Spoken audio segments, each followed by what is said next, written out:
আজকে আমরা আলোচনা করব মলিকুলার বেসিস অফ ইনহেরিটেন্স, জেনেটিক্সের একটা খুব ইম্পর্টেন্ট চ্যাপ্টার। এখানে আমরা ডিসকাস করব ডিএনএ সম্পর্কে। DNA is the basic part of this chapter. এই চ্যাপ্টারের নাম molecular basis of inheritance. Inheritance মানে কি? ইনহেরিটেন্স মানে হলো যে এক জেনারেশন থেকে নেক্সট জেনারেশন, না, one generation to next generation যে ক্যারেক্টার ট্রান্সফার হয়, সেই প্রসেসটাকে বলে ইনহেরিটেন্স। না, আমরা সবাই জানি মলিকিউলার বেসিস অফ ইনহেরিটেন্স, এই যে ট্রান্সফারটা হচ্ছে ক্যারেক্টার এক প্যারেন্ট থেকে নেক্সট প্যারেন্টে, এই যে ট্রান্সফার যে প্রসেস, হ্যাঁ না, তো এখানে কেউ না কেউ ইনভলভ থাকে, সেটা হলো ডিএনএ। তো ডিএনএর আমরা কি পড়বো? মলিকুলার অ্যানালাইসিস পড়বো এই চ্যাপ্টারে। তো এই চ্যাপ্টারটার নাম হচ্ছে মলিকুলার বেসিস অফ ইনহেরিটেন্স। যদি আমরা দেখি নিটের রেসপেক্টিভে, তাহলে এখান থেকে এবছর 2025-এ নিটে মোটামুটি 7টা কোশ্চেন এসেছে, হ্যাঁ না। আর আমরা সবাই জানি যে ডিএনএ ফুল ফর্ম কি? ডিঅক্সি রাইবো নিউক্লিক অ্যাসিড, ঠিক আছে। তো ডিঅক্সি রাইবো নিউক্লিক অ্যাসিড এটা কি করে? ক্যারেক্টার প্যারেন্টস থেকে অফস্প্রিং, হ্যাঁ না, আর ডটার সেলে ট্রান্সফার করে। ক্লিয়ার? আমরা সবাই জানি এটা। আমরা এটাও জানি যে অল লিভিং অর্গানিজমস আর কন্টেনিং ডিএনএ। দুনিয়াতে যত লিভিং অর্গানিজম আছে সেখানে জেনেটিক ম্যাটেরিয়াল ইজ ডিএনএ। কিছু এক্সেপশন আছে যেটা ভাইরাস, কিন্তু আমরা এটাও জানি যে ভাইরাস ইজ আরসেলুলার। ভাইরাস সেল থেকে ছোট হয়, ভাইরাস ইজ আরসেলুলার, এবং ভাইরাসের জেনেটিক ম্যাটেরিয়াল জেনারেলি আরএনএ হয়, ঠিক আছে।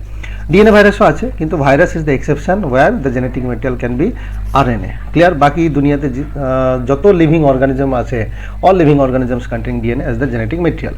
তো চলো ডিএনএ সম্পর্কে আমরা শুরু করি এই চ্যাপ্টার। তো ফার্স্ট আমরা দেখব যে জেনেটিক ম্যাটেরিয়াল। তো জেনেটিক ম্যাটেরিয়াল কাকে বলে? Substance which stores biological information in a coded form. তো একটা কোডেড ফর্মে, হ্যাঁ, বায়োলজিক্যাল ইনফরমেশান মানে এক জেনারেশন থেকে নেক্সট জেনারেশনের সেটাকে স্টোর করে, transfer it to next generation and causes its expression in the offspring. তো ট্রান্সফার করে সেই কোডেড ফর্মটাকে নেক্সট জেনারেশনে, আর সেটা এক্সপ্রেস হয় অফস্প্রিংয়ে। তো এটাকে বলে জেনেটিক ম্যাটেরিয়াল। ক্লিয়ার হওয়া? তো জেনেটিক ম্যাটেরিয়াল আমরা সবাই জানি, এটা যদি একটা সেল হয় তো সেলে সাইটোপ্লাজম আর এটা নিউক্লিয়াস। তো নিউক্লিয়াসের মধ্যে কি থাকে? জেনেটিক ম্যাটেরিয়াল থাকে আর ডিএনএ থাকে, এটা আমরা সবাই জানি। তো জেনেটিক ম্যাটেরিয়াল সংজ্ঞা আমরা দেখলাম। এবার আমরা দেখব যে জেনেটিক ম্যাটেরিয়ালের কিছু ফিচার্স আছে। তো ফিচার্সগুলো কি কি? যদি ফিচার্স বলি তাহলে it should be present in every cell of body. এটা প্রত্যেকটা সেলে প্রেজেন্ট হবে। It should be able to precisely duplicate itself, মানে এটা রেপ্লিকেশন হবে, এটা নিজেকে কপি করতে পারবে। তো এটা একটা important features. Next, it should be able to occasionally develop inheritable changes, that is mutation. তো এটার এবিলিটি থাকবে মিউটেশন করার জন্য। ইনহেরিটেবল চেঞ্জেস মানে মিউটেশন। আমরা সবাই জানি যে ইভলিউশন, হ্যাঁ না, ইভলিউশনের সাথে সাথে কি হয়? চেঞ্জেস আসে, সেই চেঞ্জেসটাকে মিউটেশন বলে। তো জেনেটিক ম্যাটেরিয়ালের এটা একটা ইম্পর্টেন্ট ফিচার্স, ইম্পর্টেন্ট ক্যারেক্টার, যে এর মিউটেশন করার এবিলিটি থাকতে হবে, কারণ সময়ের সাথে সাথে এনভায়রনমেন্টের সাথে সাথে চেঞ্জ হতে থাকে, ঠিক আছে। Next, it should be able two store information in coded form. তো এটাতে ইনফরমেশান থাকবে, হ্যাঁ, ইনফরমেশান স্টোর থাকবে ইন কোডেড ফর্ম। আমরা সবাই জানি, যদি আমরা দেখি ডিএনএতে কি হয়? জেনেটিক ইনফরমেশান আর ইনফরমেশান এটা স্টোর থাকে। ডিএনএ থেকে যখন আরএনএ হয়, স্পেশালি এমআরএনএ আর মেসেঞ্জার আরএনএ, তখন এই ইনফরমেশানটা ট্রান্সফার হয় এমআরএনএতে। আর এমআরএনএ যখন প্রোটিন বানায় তখন এই ইনফরমেশানটা প্রোটিনের কাছে যায়, ঠিক আছে। আর প্রোটিনের মাধ্যমে এটা এক্সপ্রেস হয়। তো এটা স্টোর করে, এটা একটা ডিএনএ স্ট্রাকচার, দেখতেই পাচ্ছ। তো আমরা এখানে কি দেখলাম? যে কিছু ফিচার্স থাকে জেনেটিক ম্যাটেরিয়ালের, ঠিক আছে। Next, DNA as the genetic material. তো আমরা এবার দেখব যে ডিএনএ জেনেটিক ম্যাটেরিয়াল কবে থেকে হলো বা কারা প্রথম বলেছিল এইটা নিয়ে। তো Sutton and Bovary 1902 proposed that genetic information is passed between generations by chromosome, that is chromosomal theory of inheritance. তো শুটান অ্যান্ড বোভারি দুজন সায়েন্টিস্ট 1902 সালে প্রথম বলেছিল যে genes that are present within chromosome and এক জেনারেশন থেকে next জেনারেশনে transfer হয় থ্রু দ্য ক্রোমোজোম। এটাকে বলে ক্রোমোজোমাল থিওরি অফ ইনহেরিটেন্স, মানে ক্রোমোজোমের সাহায্যে ডিএনএ আর জিন ট্রান্সফার হচ্ছে এক জেনারেশন থেকে নেক্সট জেনারেশনে, ঠিক আছে। এটাকে বলে chromosomal theory of inheritance. Clear? আচ্ছা, আমরা জানি যে এটা শুটার অ্যান্ড বোভারি 1902-তে বলেছিল, ঠিক আছে, যে জেনেটিক ম্যাটেরিয়াল আর জিন ট্রান্সফার হয় ক্রোমোজোম থিওরি দিয়ে, হ্যাঁ না। আমরা আগে দেখব যে জেনেটিক ম্যাটেরিয়াল ডিসকভারি কী করে হয়েছিল। It took many years to clarify whether the genetic material was DNA or protein of the chromosome. এটা প্রুফ হতে অনেক সময় লেগেছিল যে ডিএনএ আর প্রোটিন কে জেনেটিক মেটেরিয়াল, হ্যাঁ, যেটা ক্রোমোজোমে প্রেজেন্ট থাকে। তো জেনেটিক মেটেরিয়াল প্রথমে ভাবা হতো protein as well as DNA, দুটোর মধ্যে একটা হবে, ঠিক আছে। তো জেনেটিক মেটেরিয়াল ফার্স্ট অ্যাকচুয়ালি ভাবতো প্রোটিনকে, হ্যাঁ। তো প্রোটিন কিছু ক্যারেক্টার্স দেখায়, তার জন্য প্রোটিনকে অ্যাকসেপ্ট করি না আমরা as a genetic material. Clear না? নেক্সট, প্রোটিন যদি বলি আমরা, তো প্রোটিনের ক্ষেত্রে কি হয় যে প্রথমে এটা ভাবা হচ্ছিল earlier protein were thought to play a role of genetic material. প্রথমে এটা ভাবা হতো যে প্রোটিনই জেনেটিক মেটেরিয়ালের রোল করে, কিন্তু হ্যাঁ না, আচ্ছা এটা সম্পর্কে কিছু বলেছে, these are macro molecules and so enormous variety. তো এটা একটা ম্যাক্রো মলিকিউলস, বড় সাইজের একটা মলিকিউলস, যেটার মধ্যে অনেক ভ্যারাইটি দেখা যায়। This exhibit great specificity of function, এটার অনেক ডিফারেন্ট ফাংশনস আর অনেক টাইপ অফ ফাংশনসও আছে। They have no mechanism for duplication. তো এটা দেখা গেছে যে প্রোটিনের ডুপ্লিকেশন আর যেটাকে আমরা বলি রেপ্লিকেশন করার এবিলিটি নাই। So this do not qualify to act as genetic material, এই জন্য প্রোটিনকে জেনেটিক মেটেরিয়াল অ্যাকসেপ্ট করা হয়নি। ক্লিয়ার? তো প্রথমে কি দেখা গেল যে প্রোটিন না হলে ডিএনএ দুটোর মধ্যে একটা জেনেটিক মেটেরিয়াল হবে। তো প্রোটিনটাকে প্রথমে দেখা গেল যে প্রোটিন একটা ম্যাক্রোমলিকিউলস, হ্যাঁ, আর প্রোটিন নিজেকে কপি করার যে এবিলিটি সেটা নেই প্রোটিনের মধ্যে, তার জন্য একে জেনেটিক মেটেরিয়াল অ্যাকসেপ্ট করা যায় না। ডিএনএ অ্যাজ জেনেটিক মেটেরিয়াল যদি আমরা দেখি ডিএনএর কথা, তো ডিএনএ অ্যাজ জেনেটিক মেটেরিয়াল যদি দেখি তাহলে এটা প্রত্যেকটা সেলে পাওয়া যায়, found in all cells. All somatic cells of a given species contain same amount of DNA. আমরা জানি যে living organism, generally sexually reproducing organism, এর মধ্যে দুই টাইপের সেল থাকে, একটা সোমাটিক সেল, একটা জার্ম সেল। সোমাটিক সেল আমাদের বডি সেল, আর জার্ম সেল যেটা গ্যামেট বানায়। তো সোমাটিক সেলে যদি সোমাটিক সেলের কথা যদি বলি আমরা, তো সোমাটিক সেলে কি থাকে, সেম অ্যামাউন্ট অফ ডিএনএ থাকে। আমাদের বডি সেলে যদি দেখি, বডি সেলে প্রত্যেকটা সেলে, হ্যাঁ, নিউক্লিয়াসের মধ্যে 2n=46 ক্রোমোজোম থাকে। তো এই যে 2n=46 ক্রোমোজোম আমরা ডিপ্লয়েড, আমাদের প্রতিটা বডি সেলে 2n=46 ক্রোমোজোম থাকে। এই 46 ক্রোমোজোমের মধ্যে equal number of or equal amount of genetic material থাকে। ইট এক্সিবিটস ইনফাইনাইট ভ্যারাইটি, হ্যাঁ। তো এটার মধ্যে কি থাকে, বহুত টাইপের ভ্যারাইটি থাকে। ইট ডুপ্লিকেটস ইটস জেনেটিক ইনফরমেশন, এটা নিজেকে ডুপ্লিকেট করতে পারবে। এর মধ্যে যে জেনেটিক ইনফরমেশনটা থাকে, আমরা সবাই জানি যে সেল সাইকেল যদি দেখি G1 S অ্যান্ড G2, তো সেল সাইকেল যদি দেখি এর মধ্যে এস যেটা ফেজ, এস ফেজকে কি বলে, সিনথেসিস ফেজ আর রেপ্লিকেশন ফেজ আর ডুপ্লিকেশন ফেজ। এই ফেজে ডিএনএ নিজেকে কপি করে। Its copies are precisely distributed to daughter cell, আর এই কপি করার পর সেটা আগে যাওয়ার পর যে সেল ডিভিশন হয়, সেল ডিভিশন করার পর সেটা ডটার সেলে ডিস্ট্রিবিউটেড করে। ইট স্টোরস জেনেটিক ইনফরমেশন, এটা জেনেটিক ইনফরমেশন স্টোর করে। ইট ডেভেলপস মিউটেশন, তো আমরা সবাই জানি যে ডিএনএতে মিউটেশনস হয়।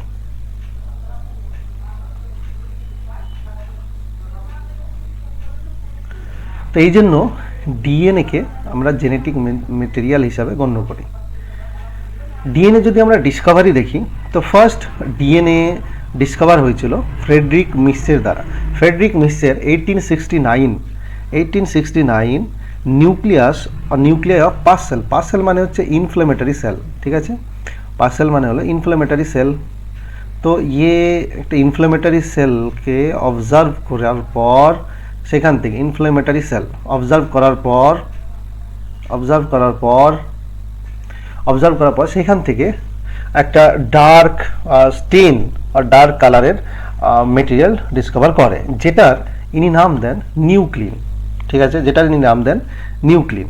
তো nuclein first discovered by F Miescher আর ফ্রেডরিক মিসচার 1869। তারপরে 1889 অল্টম্যান কারকে একটা সায়েন্টিস্ট এই নিউক্লিনটাকে বলেছিল nucleic acid, because of its acidic properties. তো আমরা যদি এখানে ডিসকভারি দেখি তাহলে আমরা বুঝতে পারবো যে অল্টম্যান এই যে নিউক্লিন, এটাকে নিউক্লিক অ্যাসিড ফার্স্ট টাইম বলেছিল, কারণ এর যে প্রপার্টিজ ছিল সেটা অ্যাসিডিক ছিল, ঠিক আছে। আচ্ছা, এরপরে যদি আমরা ডিএনএ দেখি আর যেটা nucleic acid genetic material prokaryotes and eukaryotes, ঠিক আছে। তো প্রোক্যারিওটস অ্যান্ড ইউক্যারিওটস এর দুটোতে কীভাবে প্রেজেন্ট থাকে এটা আমরা দেখব। প্রোক্যারিওটসে আমরা সবাই জানি যে ডিএনএ সার্কুলার হয়, embedded in cytoplasm, that is called nucleoid or genophore বলে এটাকে, ঠিক আছে। নিউক্লিয়েড বলে আমরা সবাই জানি যে প্রোক্যারিওটিক সেলে নিউক্লিয়াস হয় না, তো genetic material as a naked present থাকে উইদিন দ্য সাইটোপ্লাজম, যেটাকে নিউক্লিয়েড আর জেনোফোর বলে, ঠিক আছে। Not bound by nuclear membrane, that is naked DNA. তো ডিএনএর এখানে কোনো নিউক্লিয়ার মেমব্রেন থাকে না নিউক্লিয়াসে, তো এটাকে ন্যাকেড ডিএনএ বলে। হিস্টোন প্রোটিনস আর অ্যাবসেন্ট, এখানে হিস্টোন প্রোটিন হয় না। Histone proteins one and only eukaryotic সেলে হয়। হিস্টোন প্রোটিন আমরা সবাই জানি যেটা এটা একটা পজিটিভলি চার্জ প্রোটিনস, ঠিক আছে, আর এটা only present in eukaryotic sell. Prokaryotic সেলে হিস্টোন প্রোটিন হয় না। এটা basic charge protein lysine arginine থাকে, যেটা ডিএনএ এর সাথে বাইন্ড করে থাকে। তো প্রোক্যারিওটসে হিস্টোন প্রোটিন হয় না। হিস্টোন প্রোটিনের জায়গায় একটা প্রোটিন থাকে, সেটা হলো পলিয়ামাইন্স, আগে আমরা পড়বো। Many prokaryotes also have extra chromosomal circular DNA segments called plasmid. তো প্রোক্যারিওটিক সেলে আমরা সবাই জানি যে এটা একটা ব্যাকটেরিয়াল সেল। ব্যাকটেরিয়াল সেলে মেইন ডিএনএ আর যেটাকে বলে জিনোমিক ডিএনএ, মেন ডিএনএ আর যেটাকে বলে জিনোমিক ডিএনএ, হ্যাঁ, জি ডিএনএ আর একটা ডিএনএ থাকে, সেটাকে বলে প্লাজমিড। সেটাকে কি বলে? প্লাজমিড বলে, প্লাজমিড, পিএল, প্লাজমিড বলে। তো ডিএনএ সেটার একটা সেলফ রেপ্লিকেটিং প্রপার্টি থাকবে আর অটোনোমাসলি রেপ্লিকেটিং প্রপার্টি, যেটা নিজেকে কপি করতে পারবে, ঠিক আছে। ইউক্যারিওটিক সেলের যদি কথা বলি তাহলে ইউক্যারিওটিক সেলের ডিএনএ লিনিয়ার হয়, আমাদের যেমন DNA linear and mainly confined two nucleus, that is nuclear DNA. তো আমাদের ডিএনএ কোথায় থাকে? যেটা মেন ডিএনএ সেটা কোথায় থাকে? নিউক্লিয়াসে থাকে, না? তো এটা হলো nucleus, this is an DNA. তো আমাদের যেটা মেন ডিএনএ সেটা কোথায় থাকে? নিউক্লিয়াসে থাকে, তার জন্য এটাকে বলে nuclear DNA. It is bounded by nuclear membrane. তো আমরা সবাই জানি যে আমাদের নিউক্লিয়াসে ডাবল মেমব্রেন থাকে, double membrane bound cell organelles. Histone proteins are present. Histone protein আমাদের নিউক্লিয়াসে থাকে, যেটা ডিএনএর সাথে অ্যাসোসিয়েটেড থাকে। DNA negatively charge, histone protein positively charge. DNA wrapped around the histone proteins, হ্যাঁ না, হিস্টোন প্রোটিনের সাথে র্যাপ আউন্ড করে থাকে। Small quantity of DNA is also present in mitochondria and plastid, that is called extra nuclear DNA. আমরা এটাও জানি যে জেনারেলি ইউক্যারিওটিক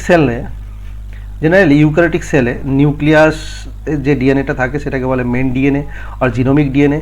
নিউক্লিয়াস ছাড়াও মাইটোকন্ড্রিয়াতে ডিএনএ থাকে, সেটা ডাবল স্ট্যান্ডার্ড সার্কুলার। ক্লোরোপ্লাস্ট সেটাতেও একটা সার্কুলার ডাবল স্ট্যান্ডার্ড ডিএনএ থাকে। তো মাইটোকন্ড্রিয়া অ্যান্ড ক্লোরোপ্লাস্ট যেটা ডিএনএ থাকে সেটাকে আমরা বলি এক্সট্রা নিউক্লিয়ার ডিএনএ। ক্লিয়ার? তো এখানে আমরা দেখলাম প্রোক্যারিওটিক ডিএনএ ইউক্যারিওটিক ডিএনএর ডিফারেন্স। এবার যদি বলি কোয়ান্টিটি অফ ডিএনএ, তাহলে কোয়ান্টিটি অফ ডিএনএর কথা যদি বলি আমরা, mostly constant in all cells of a species, হ্যাঁ না, mostly constant in all cells of a species. একটা স্পিসিসের, একটা অর্গানিজমের, হ্যাঁ, যেটা ডিএনএ অ্যামাউন্ট অফ ডিএনএ সেটা অলমোস্ট কনস্ট্যান্ট থাকে, প্রত্যেকটা সেলে সেম অ্যামাউন্ট অফ ডিএনএ। আমরা এটা জানিও যে আমাদের প্রত্যেকটা সেলে 2.244 মিটার ডিএনএ থাকে, হ্যাঁ। তো ডিএনএ যে অ্যামাউন্ট, যে কোয়ান্টিটি, সেটা প্রত্যেকটা সেলে অলমোস্ট কনস্ট্যান্ট থাকে। DNA content is doubled before cell division. আমরা সবাই জানি যে একটা সেল ডিভিশন করার শুরুতে সেল সাইকেলে যায় G1S G2, এই যে এস ফেজ আছে যেটাকে সিনথেসিস ফেজ বলে, এখানে ডিএনএ অ্যামাউন্ট ডাবল হয়। কারণ ডিএনএটা ডাবল হওয়ার কারণে আগে যখন ডিভিশন হবে সেটা দুটো ইকুয়াল পার্টে ডিভাইড হয়, হ্যাঁ না।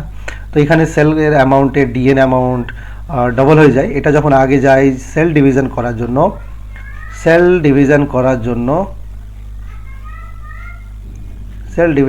জন্য তখন এটা কি হয়? দুটো সেলে ইকুয়ালি ডিস্ট্রিবিউট হয়, এই জন্য অ্যামাউন্ট অফ ডিএনএ ডাবল হয়, ঠিক আছে। Gametes have half the amount of DNA. আমরা এটাও জানি যে যদি গ্যামেট প্রডিউস হয় ইন সেক্সুয়ালি রিপ্রডিউসিং অর্গানিজম, তাহলে এখানে কি হবে? মিওসিস হয়, আমরা সবাই জানি। আর মিওসিস হওয়ার জন্য কি হয়? ডিপ্লয়েড থেকে হ্যাপ্লয়েড তৈরি হয়, হ্যাঁ, এটা হচ্ছে গ্যামেট। তো এখানে ক্রোমোজোম নাম্বার হাফ হয়ে যায়, কারণ এখানে মিওসিস হয়।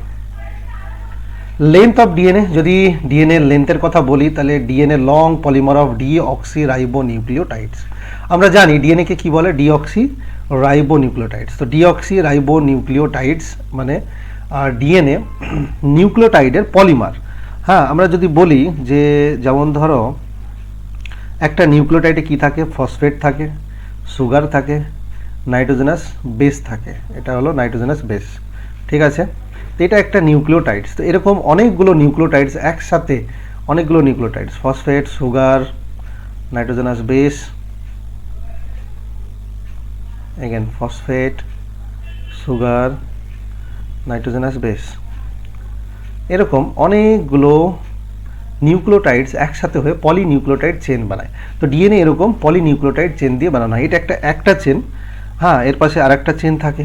তো কারণ আমরা জানি যে ডিএনএ ডাবল হেলিক্স মডেল, দুটো চেন থাকে। Length of DNA is usually defined as the number of nucleotide. তো লেন্থ কিভাবে ডিটারমাইন হয় ডিএনএ, সেটা নাম্বার অফ নিউক্লিওটাইডসের হিসাব করে হয়, আর pair of nucleotides or base pair present in it. আর এটাকে কি বলে, বেস পেয়ার। নাইট্রোজেনাস বেস আমরা সবাই জানি যে এর সাথে কি বাইন্ড করে, টি বাইন্ড করে, অ্যান্ড জি এর সাথে সি বাইন্ড করে। তো আমরা এটাকে বেস পেয়ার বলি, এ টি একসাথে বাইন্ড করে, এটাকে বেস পেয়ার বলি আমরা, অ্যাজ ওয়েল অ্যাজ জিসি, এটাকে আমরা বেস পেয়ার বলি। তো এটা কাউন্ট করে আমরা ডিএনএ লেন্থ বের করতে পারি। Length of DNA is characteristic of an organism.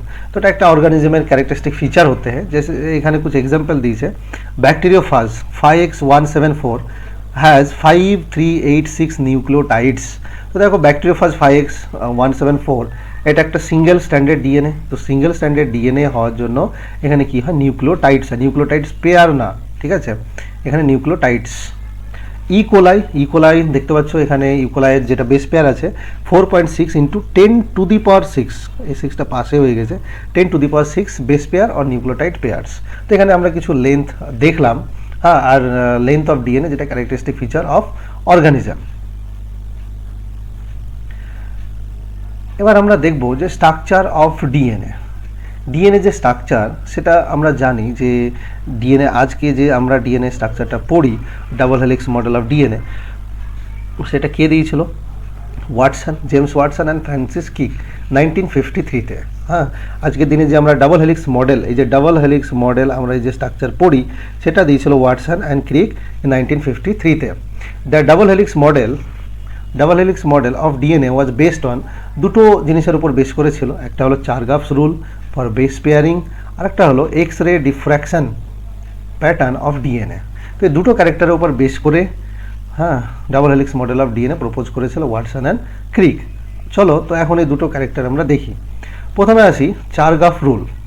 তো আরউইন চারগাফ বলে একজন সায়েন্টিস্ট ছিলেন, formulated important generalisations about DNA structure. DNA structure নিয়ে ইনি কিছু বলেছিলেন। These are called Chargaff rules and are summariser. তো ইনি যে রুলস দিয়েছিলেন সেটাকে চারগাফ রুলস বলে। এবং চারগাফ রুলসটা কি, যে purine and pyrimidine are always equal in amount, that is A + G = T + C।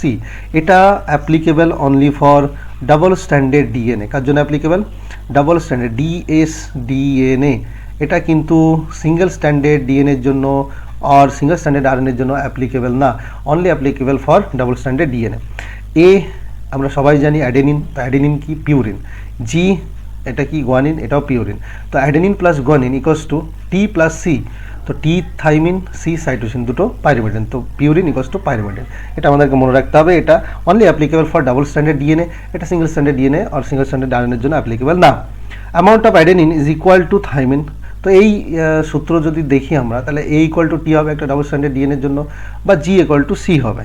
মানে একটা ডাবল স্ট্যান্ডার্ড ডিএনএতে যতটা A থাকবে অতটাই T হবে, ঠিক আছে, বা যতটা G থাকবে ততটাই C হবে। এটা মনে রাখতে হবে। এখান থেকে কোশ্চেনও আসে নিটে।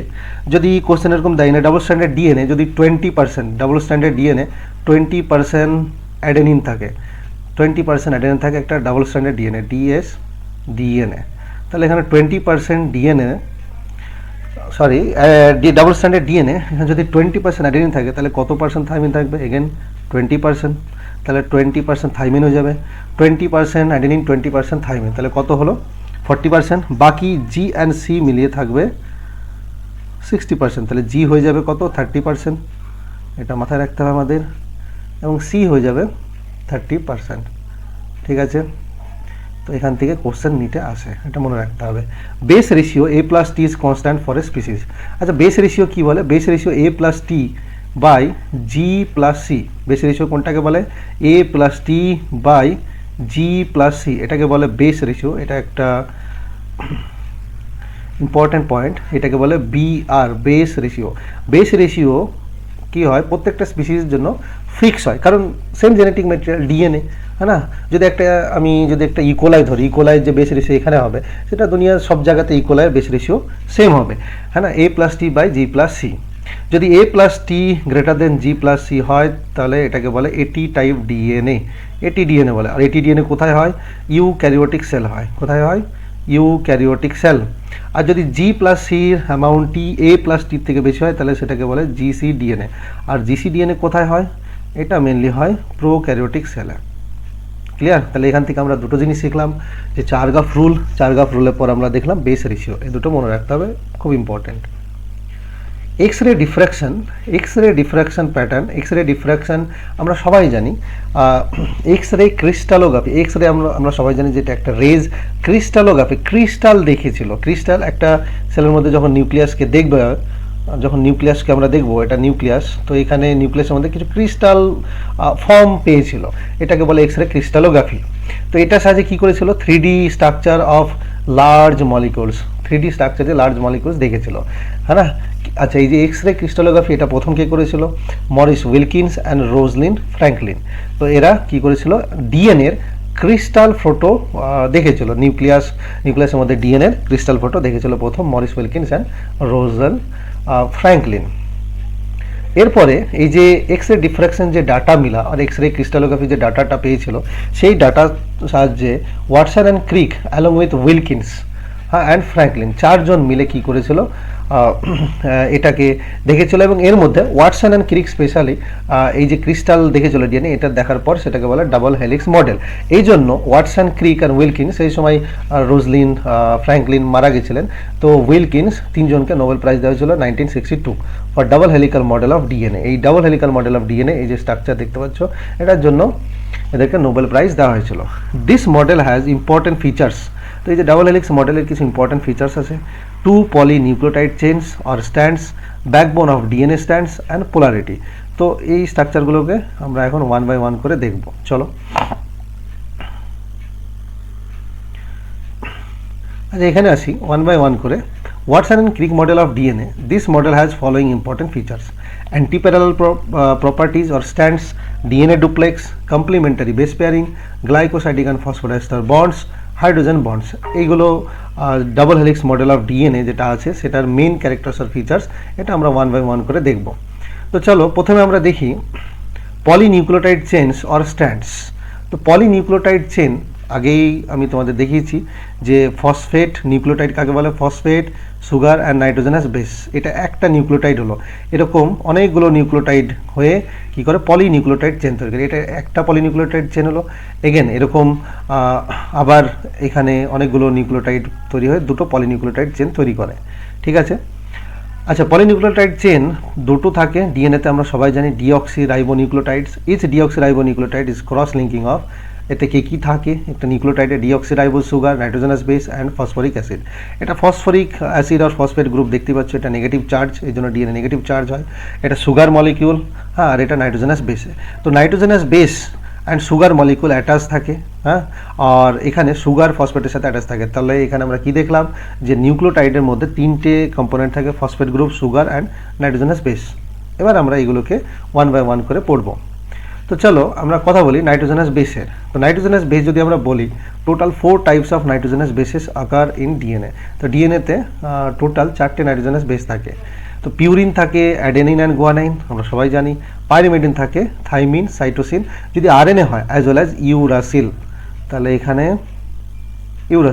Uracil only present in RNA, ঠিক আছে, অনলি প্রেজেন্ট ইন আরএনএ। যদি আরএনএ হয় তবে ইউরাসিল থাকে থাইমিনের জায়গা, আর যদি ডিএনএ হয় তাহলে থাইমিন থাকে ইউরাসিলের জায়গায়, ঠিক আছে। তাহলে ডিএনএতে adenine and guanine, thymine and cytosine, এই 4টে নাইট্রোজেনাস বেস থাকে। তার মানে 2টো পিউরিন, 2টো পাইরিমিডিন। একবার যদি আমরা স্ট্রাকচার দেখি এখানে, তাহলে এখানে দেখতে পাচ্ছ এটা adenine, guanine, thymine, cytosine, uracil. এখানে অ্যাডেনিন যদি দেখো, অ্যাডেনিন অ্যান্ড গুয়ানিন এই দুটোকে কী বলে? পিউরিন বলে, হ্যাঁ, purine nitrogenous base. Cytosine, thymine and uracil এটাকে কী বলে? Pyrimidine nitrogenous base. তাহলে এখানে আমাদের কী মনে রাখতে হবে? Adenine and guanine double ring structure, দেখতেই পাচ্ছ এখানে ডাবল রিং স্ট্রাকচার। ঠিক আছে। আর এখানে যদি পাইরিমিডিন দেখো তাহলে সিঙ্গেল রিং স্ট্রাকচার এটা দেখতে পাচ্ছ। আচ্ছা, যদি পিউরিন দেখি তাহলে purine adenine double ring structure, বেঞ্জিনের মতো রিং দেখতেই পাচ্ছ। হ্যাঁ, তাহলে এটা ইম্পর্টেন্ট। এখান থেকে নাম্বারিং শুরু হয় 1 2 3, হ্যাঁ 4, এরকম 5 6 7 8 9, এটা 9 নাম্বার নাইট্রোজেন। 9 নাম্বার নাইট্রোজেনটাকে মনে রাখতে হবে। 9 নাম্বার নাইট্রোজেনের সাথে কি হয়, 9 নাম্বার নাইট্রোজেনের সাথে সুগার অ্যাটাচ হয়। 9 নাম্বার নাইট্রোজেন পিউরিন যদি হয় তাহলে পিউরিনে 9 নাম্বার নাইট্রোজেনের সাথে সুগার অ্যাটাচ হয়, এটা মনে রাখতে হবে। পাইরিমিডিনে এখানে কি মনে রাখতে হবে আমাদের, এটা সিঙ্গেল রিং স্ট্রাকচার। আচ্ছা, সিঙ্গেল রিং স্ট্রাকচার মধ্যে নাইট্রোজেন এটা 1 নাম্বার থেকে শুরু হয়, ঠিক আছে। তো এখানে এই যে 1 নাম্বার নাইট্রোজেন আছে এর সাথে সুগার অ্যাড হয়, ঠিক আছে। এই নাইট্রোজেন এর সাথে সুগার অ্যাড হয়, কারণ আমরা জানি নিউক্লিওটাইডে কি থাকে, nitrogenous base, sugar and phosphate group. তো এই নাইট্রোজেনাস বেসে নাইট্রোজেনের সাথে সুগার অ্যাটাচড হয়। আচ্ছা, এখানে আমরা আর কি দেখি, যদি অ্যাডেনিন গুয়ানিন দেখি স্ট্রাকচার, তাহলে এই যে NH2 এটা ফাংশনাল গ্রুপ, তাহলে দুটোর মধ্যে ফাংশনাল গ্রুপ এখানে দেখতে পাচ্ছ, এখানে আরেকটা ফাংশনাল গ্রুপ NH2। আচ্ছা, যদি পাইরিমিডিন দেখি আমরা, পাইরিমিডিন যদি দেখো ইহাপে, তাহলে এখানে তুমি দেখতে পাবে CH3, এখানে একটা ফাংশনাল গ্রুপ, COO এটা একটা ফাংশনাল গ্রুপ। সাইটোসিন যদি দেখো এখানে NH2 এটা ফাংশনাল গ্রুপ, COO এটা একটা ফাংশনাল গ্রুপ। থাইমিন এটা হলো। আচ্ছা, যদি তুমি ইউরাসিল দেখো, ইউরাসিলের যদি ফাংশনাল গ্রুপ দেখো COO C+O, তাহলে C+O C+O দুটো আছে ইউরাসিলে। তুমি যদি থাইমিন দেখো, থাইমিনেও দেখো C+O C+O, এখানেও দুটো ফাংশনাল গ্রুপ। থাইমিনে 5 নাম্বার এটা হলো 5 নাম্বার কার্বন, যেখানে CH3 একটা মিথেন গ্রুপ আছে, এটাকে কি বলে, মিথেন গ্রুপ, CH3 মিথেন, ঠিক আছে, এটাকে বলে মিথেন গ্রুপ, ক্লিয়ার। তো মিথেন গ্রুপ বলে, তার জন্য ইউরাসিলকে তার জন্য থাইমিনকে কি বলে, 5 মিথাইল ইউরাসিল বলে। কি বলে এটাকে, 5 মিথাইল। 5 নাম্বার গ্রুপে 5 নাম্বার কার্বনে মিথাইল গ্রুপ থাকে, তার জন্য এটাকে 5 মিথাইল ইউরাসিল বলে। এটা খুব ইম্পর্টেন্ট, হ্যাঁ, এটা নিটার কোশ্চেনে এসেছে, ক্লিয়ার। আচ্ছা, তারপর যদি আমরা দেখি পিউরিন, পিউরিন দেখতে পাচ্ছ এখানে 6 মেম্বার রিং বলে এটাকে। কত মেম্বার রিং বলে, 6 মেম্বার, 6টা পাইরিমিডিন যদি বলি, পাইরিমিডিন 6 মেম্বার রিং, ইহা পে 6টা মেম্বার রিং আছে, দেখতে পাচ্ছ 6টা, 1 2 3 4 5 6, 6 মেম্বার রিং। আর যদি পিউরিন দেখো, পিউরিন হচ্ছে 9 মেম্বার রিং, ঠিক আছে। তো এখানে আমাদের কি মনে রাখতে হবে যে পিউরিনকে কি বলে, হেটেরোসাইক্লিক কম্পাউন্ড বলে। পাইরিমিডিনকেও হেটেরোসাইক্লিক কম্পাউন্ড বলে, কারণ এখানে নাইট্রোজেন কার্বন দুটোই আছে, ঠিক আছে। পিউরিনের ক্ষেত্রে 9 নম্বর নাইট্রোজেনের সাথে সুগার যুক্ত হয়, আর পাইরিমিডিনের 1 নম্বর নাইট্রোজেনের সাথে সুগার যুক্ত হয়। এই দুটো মনে রাখবে, এই দুটো আগে লাগবে আমাদের। এরপরে যদি পিউরিন পাইরিমিডিনের ডিফারেন্স আমরা দেখি, তাহলে দেখতেই পাচ্ছ এখানে purine large size nitrogen containing biomolecules হয়, pyrimidine small size nitrogen containing biomolecules হয়। পিউরিন যদি দেখি আমরা, এখানে পিউরিন 9 মেম্বার ডাবল রিং দেখলাম, পাইরিমিডিন যদি দেখি 6 মেম্বার সিঙ্গেল রিং। পিউরিন যদি দেখি আমরা, এখানে 4 নাইট্রোজেন অ্যাটমস এখানে নাইট্রোজেন নাম্বারগুলো কোথায়, 1 নম্বরে, 3 নম্বরে, 7 নম্বরে, 9 নম্বরে। আর যদি পাইরিমিডিন দেখি আমরা, তাহলে এখানে দুটো নাইট্রোজেন হয়, 1 নম্বর অ্যান্ড 3 নম্বরে, ঠিক আছে। এখানে আমাদের মনে রাখতে হবে যে পিউরিনের 9 নম্বর নাইট্রোজেনটা ইম্পর্টেন্ট, কারণ এখানে সুগার যুক্ত হবে। আর এখানে পাইরিমিডিন যদি দেখি, পাইরিমিডিন 1 নম্বর নাইট্রোজেনটা ইম্পর্টেন্ট, কারণ এখানে সুগার যুক্ত হবে। তো এটা খুব ইম্পর্টেন্ট, এটা আমাদের মনে রাখতে হবে, ঠিক আছে। এরপরে যদি আমরা দেখি ব্যাকবোন অফ ডিএনএ, তো ডিএনএর ব্যাকবোন, ডিএনএ যদি স্ট্রাকচার আমরা দেখি, যে phosphate, sugar and nitrogenous bases, phosphate, sugar and nitrogenous bases, হ্যাঁ, তারপরে এখানে আবার এই সাইডে nitrogenous base, sugar and phosphate, এইভাবে দুটো স্ট্যান্ড থাকে ডিএনএর, দুটো স্ট্যান্ড থাকে। দুটো স্ট্যান্ডের মধ্যে তুমি যদি দেখো যে ফসফেট অ্যান্ড সুগার এই দুটো বাইরে থাকে, হ্যাঁ, এখানে তুমি দেখতে পাচ্ছ এটা সুগার, এটা ফসফেট। তো ফসফেট আর সুগার এটা কি থাকে, এটা বাইরে থাকে, হ্যাঁ, এটাকে বলে ব্যাকবোন। আর এখানে তুমি দেখতে পাচ্ছ এটা পিউরিন, এটা পাইরিমিডিন, নাইট্রোজেনাস বেস। তো নাইট্রোজেনাস বেস কোথায় থাকে, ভেতরে থাকে, হ্যাঁ, দুটো স্ট্যান্ডের ভেতরে থাকে। তো deoxyribose sugar and phosphoric acid form the backbone of DNA, nitrogenous base at the right angle, lie at the right angle to it, এটা রাইট অ্যাঙ্গেলে থাকে নাইট্রোজেনাস বেস, ঠিক আছে, রাইট অ্যাঙ্গেলে। আচ্ছা, এটা হলো ব্যাকবোন। তো আবার আমি বলছি যে এটা সাপোজ ফসফেট, এটা সুগার, সাপোজ এখানে আছে অ্যাডেনিন, তো অ্যাডেনিনের সাথে কে বাইন্ড করবে, থাইমিন, থাইমিনের সাথে এখানে সুগার, সুগারের পর এখানে হলো ফসফেট। এরকমভাবে নিউক্লিওটাইড প্রেজেন্ট থাকে, নিউক্লিওটাইড এভাবে প্রেজেন্ট থাকে। আর এখানে ফসফেট অ্যান্ড সুগার এভাবে দুটো হেলিক্স বানায়, এভাবে দুটো হেলিক্স বানায়। এখানে ফসফেট অ্যান্ড সুগার প্রেজেন্ট হয় এখানে। আর যেটা ইনার সাইড, তো ইনার সাইডে কি হয়, নাইট্রোজেনাস বেসেস প্রেজেন্ট থাকে। তো নাইট্রোজেনাস বেসেস প্রেজেন্ট আর প্রজেক্ট ইনসাইড, এনসিইআরটিতে কি বলেছে, প্রজেক্ট ইনসাইড, ঠিক আছে, এটা আমাদের মনে রাখতে হবে। পোলারিটি, যদি পোলারিটির কথা বলি তাহলে আমরা সবাই জানি যে ডিএনএ একটা স্ট্যান্ড 5 প্রাইম টু 3 প্রাইম হয় আর একটা স্ট্যান্ড 3 প্রাইম টু 5 প্রাইম হয়। হ্যাঁ, পোলারিটি কথা যদি বলি, shows polarity or direction. One end of each DNA strand has a free phosphate moiety at the 5 prime end of sugar which is called 5 prime end of DNA strand. আমরা যদি দেখি তাহলে সুগারের, এখানে সুগার মলিকুল, সুগারের 5 নম্বর কার্বনটা free থাকে, এই জন্য এটাকে 5 প্রাইম এন্ড বলে। আর যদি সুগারের 3 নম্বর কার্বনটা ফ্রি থাকে তাহলে এটাকে বলে 3 প্রাইম এন্ড। 3 প্রাইম এন্ডে কি হয়, একটা হাইড্রক্সিল গ্রুপ ফ্রি থাকে, আর 5 প্রাইমে কি হয়, একটা ফসফেট গ্রুপ ফ্রি থাকে, ঠিক আছে। আচ্ছা, এটা কিভাবে হয় যদি দেখি আমরা, তাহলে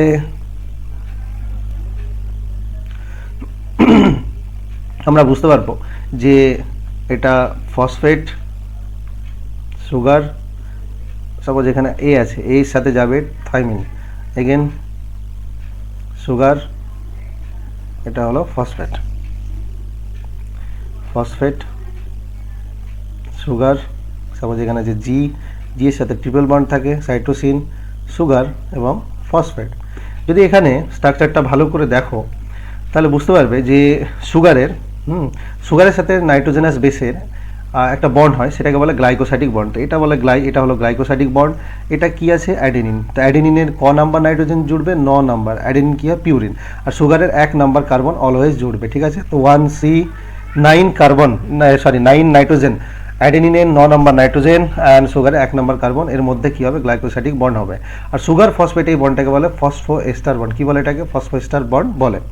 এখানে যদি দেখি এই নিউক্লিওটাইডটা, তাহলে ফসফেট সুগারের সাথে এখানে কি আছে, গুয়ানিন। তো গুয়ানিন এগেন এটা পিউরিন, তো পিউরিনের 9 নম্বর নাইট্রোজেনটার সাথে বন্ড হবে এখানে সুগারের 1 নাম্বার কার্বন, ক্লিয়ার। তো এটা হলো গ্লাইকোসাইডিক বন্ড। তো জি সির সাথে বাইন্ড করেছে, এখানেও তাই সি সাইটোসিন, সাইটোসিন মানে হচ্ছে পাইরিমিডিন। তো সুগারের এখানে যদি তুমি দেখো তাহলে সুগারের 1 নাম্বার কার্বন, 1 নাম্বার কার্বন, আর এখানে সাইটোসিনের 1 নাম্বার নাইট্রোজেন, এটাকে 1-to-1 গ্লাইকোসাইডিক বন্ড বলে। থাইমিন যদি দেখো তুমি, এটা হলো গ্লাইকোসাইডিক বন্ড, থাইমিনের 1 নাম্বার নাইট্রোজেন আর সুগারের 1 নাম্বার কার্বন জুড়বে, তো এটা হলো 1-to-1 বন্ড, ঠিক আছে। ফসফেট অ্যান্ড সুগার এই দুটো কি করে, এই দুটো ব্যাকবোন বানাবে। Phosphate and sugar, this two together forms backbone. আচ্ছা, এবার যদি তুমি দেখো তাহলে এই যে সুগারের 3 নাম্বার, এখানে 3 নাম্বার কার্বন আছে, 3 নাম্বার কার্বন আছে, এই 3 নাম্বার কার্বনটার সাথে এই ফসফেট গ্রুপটা জুড়বে, তো এটা আরেকটা ফসফোএস্টার বন্ড, এটাকে বলে ফসফোএস্টার বন্ড, এটাকে বলে ফসফোএস্টার বন্ড। এই দুটো মিলিয়ে তৈরি করে ফসফোডাইএস্টার বন্ড। কি বানাবে, phosphodiester bond, PDB, phosphodiester bond বানাবে, ক্লিয়ার। আচ্ছা, ফসফোডাইএস্টার বন্ড বানানোর জন্য মিনিমাম 2টো নিউক্লিওটাইড লাগে, এই একটা নিউক্লিওটাইড, এই একটা নিউক্লিওটাইড, এই একটা নিউক্লিওটাইড, মিনিমাম 2টো নিউক্লিওটাইড লাগবে, ক্লিয়ার না, যেটা ডাইনিউক্লিওটাইড বানায়। আচ্ছা, এবার আমাদের দেখতে হবে যে এখানে 3 নাম্বার, এখানে তিন নাম্বার যে কার্বনটা আছে সেটা এখানে জুড়ে গেল। তাহলে এখানে এই যে সুগার আছে, সুগারে 5 নাম্বার এন্ডটা ফ্রি থাকবে, 5 নাম্বার কার্বন যেটা আছে সেটা ফ্রি আছে, তো এটাকে বলবো 5 প্রাইম এন্ড, হ্যাঁ না। আর আমরা জানি যে 5 প্রাইম এন্ডে ফসফেট গ্রুপ ফ্রি থাকে। আচ্ছা, এখানে 3 নাম্বার, এখানে 5 নাম্বার কার্বনটা যুক্ত হয়ে গেছে, তো সুগারের এখানে 3 নাম্বার কার্বনটা ফ্রি আছে, তো এটাকে বলবো 3 প্রাইম, তো 5 প্রাইম টু 3 প্রাইম। আচ্ছা, এখানে যদি তুমি দেখো এখানে কিন্তু উল্টোটা হবে। তুমি যদি দেখো এখানে এটা সুগার, এটা ফসফেট। সুগারে যদি আমরা এখানে দেখি যে 5 নাম্বার কার্বন, 5 নাম্বার কার্বনে সুগার জুড়ে গেছে, এই 5 নাম্বার কার্বন সুগারের সেখানে ফসফেট জুড়ে গেছে, হ্যাঁ, এটাকে বলে ফসফোএস্টার। এর সাথে এই ফসফেট গ্রুপটা এর 3 প্রাইম আর 3 কার্বন, 3 প্রাইম না, 3 কার্বন সুগারের সাথে জুড়ে গেছে, তো এই সুগারের 5 নাম্বার কার্বনটা ফ্রি আছে, তার জন্য এটাকে বলবো 5 প্রাইম এন্ড। আর এই সুগারের এখানে 3 নাম্বার কার্বনটা ফ্রি আছে, 3 নাম্বার কার্বনটা ফ্রি আছে, তার জন্য এটাকে বলবো 3 প্রাইম এন্ড। এইভাবে অ্যাকচুয়ালি পোলারিটি হয়, এটা আমরা দেখলাম। তারপরে যদি তুমি দেখো অ্যান্টি প্যারালাল স্ট্যান্ড, এটাকে বলে antiparallel stand. The 2 stands of duplex parallel but oriented in opposite ডিরেকশনে হয়। এই স্ট্রাকচারটা তুমি যদি দেখো, স্ট্রাকচারটা দেখতে পাবে একটা 5 প্রাইম এন্ড, এটা 5 প্রাইম এন্ড যেখানে ফসফেট গ্রুপ ফ্রি, এটা 3 প্রাইম এন্ড যেখানে 3 number hydroxyl, 3 number carbon hydroxyl গ্রুপটা ফ্রি আছে। তাহলে এটা যদি তুমি দেখো, এটা হলো সুগার অ্যান্ড ফসফেট যেটা ব্যাকবোন বানিয়েছে, এটা হলো backbone, this is called backbone. আর এই দুটোর মাঝখানে এটা হলো নাইট্রোজেনাস বেস, যেটাকে কি বলে, ল্যাডার বলে, this is called ladder.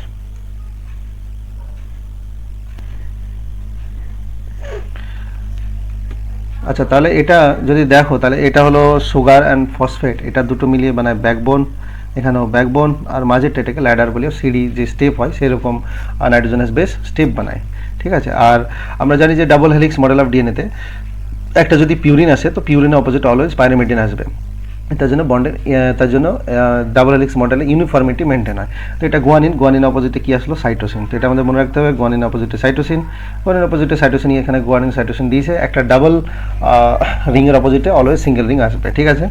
Antiparallel stands form a right handed helix. তো রাইট হ্যান্ডেড হেলিক্স আমরা জানি এটা বিডিএনএ বলে এটাকে, রাইট হ্যান্ডেড হেলিক্স, যেটা ওয়াটসন অ্যান্ড ক্রিক বলেছিল, দিস ইজ কল্ড বিডিএনএ, এটা আমাদের মনে রাখতে হবে। The 5 prime end of one stand lies opposite to 3 prime end, একটা যদি 5 প্রাইম এন্ড হয় তার অপোজিটে থাকবে 3 prime end. One stand is oriented in 5 prime to 3 prime direction, একটা 5 প্রাইম টু 3 প্রাইম ডিরেকশন, আর একটা 3 প্রাইম টু 5 প্রাইম ডিরেকশন। তো এটা খুব ইম্পর্টেন্ট, আমাদের মনে রাখতে হবে। Complementary base pairing another important character. যদি আমরা দেখি কমপ্লিমেন্টারি বেস পেয়ারিং মানে হচ্ছে যদি এ অ্যাডেনিন হয় তো অ্যাডেনিন অলওয়েজ টি এর সাথে বাইন্ড করবে, যদি এই স্ট্রাকচারটা দেখো অ্যাডেনিন অলওয়েজ টি এর সাথে বাইন্ড করেছে, হ্যাঁ। আর যদি জি হয় গুয়ানিন, তো গুয়ানিন অলওয়েজ সাইটোসিনের সাথে বাইন্ড করবে। আর গুয়ানিন অ্যান্ড সাইটোসিন, হ্যাঁ, অপোজিট টু ইচ আদার। তো এটা কমপ্লিমেন্টারি বেস পেয়ারিং বলে, মানে এ টি এর সাথেই বাইন্ড করবে, জি সি এর সাথেই বাইন্ড করবে। এমন হবে না যে এ জি এর সাথে বাইন্ড করলো, টি সি এর সাথে বাইন্ড করলো, এমনটা হবে না।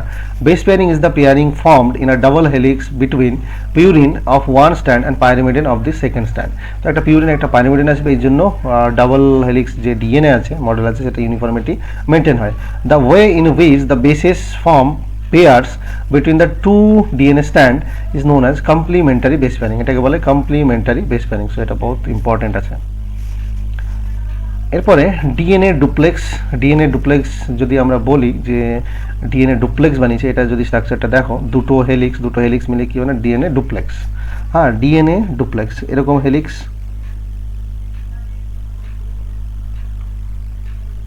এরকম helix. The two spiral strands of DNA are called DNA duplex. দুটো স্পাইরাল স্ট্যান্ডকে কি বলে, ডিএনএ ডুপ্লেক্স বলে। The two strands are not coiled upon each other, দুটো স্ট্যান্ড একে অন্যের উপর কয়েলড হবে না, but the duplex is coiled আপন ইটসেলফ, কিন্তু এই ডুপ্লেক্সটা কয়েলড হতে পারবে। কয়েলিং ইজ প্লেকটোনেমিক, এটাকে প্লেকটোনেমিক বলে। That is two stands can not be separated without complementary unwinding them. এটাকে প্লেকটনিক কয়েলিং বলে কারণ দুটো স্ট্যান্ড কখনোই সেপারেট হতে পারবে না উইদাউট কমপ্লিটলি আনউইন্ডিং, দুটোকে পুরো খুলতে হবে, ততক্ষণ পর্যন্ত এটা কয়েল থাকবে। তো এটা ইম্পর্টেন্ট। ডিএনএ ডুপ্লেক্সে যদি আরও কথা বলি যে এটা হলো ডিএনএ হেলিক্স, হ্যাঁ।